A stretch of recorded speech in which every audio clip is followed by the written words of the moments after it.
Torq has a library of 10 different effects built right in for you to use right out of the box. There are 3 effect slots on each deck, so you can have up to 3 of these effects running at any given time on each song. So that's a total of 6 effects running total in your mix all at once if you really wanted to do that. Now, I'm going to go through each effect one at a time here to explain how each one of them works.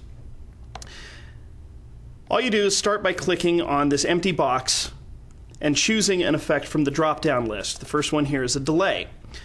And as soon as I load this up, Torq automatically switches the insert send mode to send because you'll just only want to send additional signal into the delay while leaving your original song in place. And you'll find that every effect does that. When you load it up, it will either set it to an insert or to a send, depending on the primary use for that effect. But you are still allowed to go ahead and click that button and switch the modes if you want to do some other, like, creative special effects where maybe you replace all the music with just reverb. You would switch it to insert. And I'll show you some examples of that as we go through here. The way the effects work is that we've honed the effects down to the most important parameters that you're going to need. A lot of effects, if you've ever used any plugins before in a DAW, you know that there are sometimes 10, 20, 30 different parameters that you can adjust just for one effect. When you're DJing, you don't really have time for that kind of thing, and typically the acoustics in the club or wherever aren't good enough to really have any of those minute adjustments be worth anything. So you'll find that you only have 2 parameters to adjust on each effect, and those are the ones that you really need to begin with. When looking at this screen, the column of buttons on the very left side enables the effect, turns it on and off. The knob right next to it is the send amount, or if you have the effect in insert mode, will adjust the wet-dry mix between the original song and all of the effects. Right next to that is the insert mode. There's insert and there's send. And then right here is a little picture of the effect that's currently being used.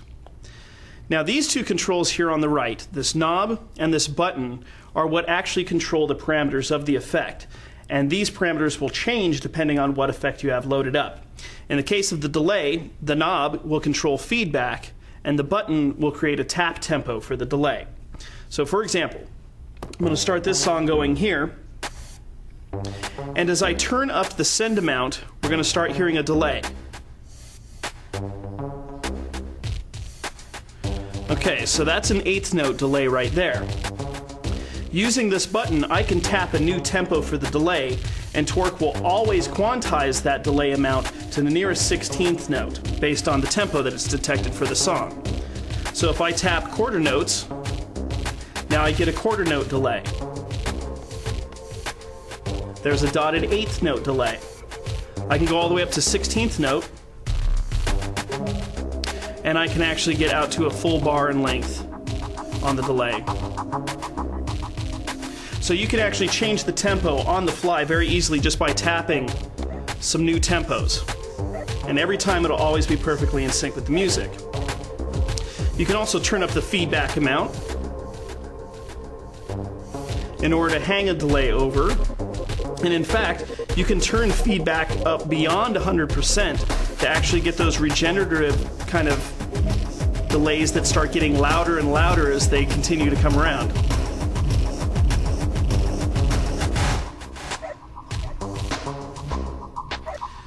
So that's a basic description of the delay.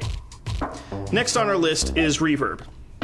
You can see this one has a little different icon that kind of looks like the tail of audio fading away, indicating that it's a reverb. So this time, when I turned up the send, we start layering a very short reverb on top of the music.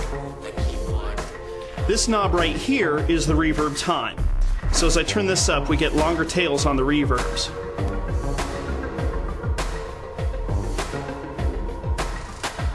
And finally, this button over here on the right is the freeze. As soon as I click this button, it's going to hold whatever is currently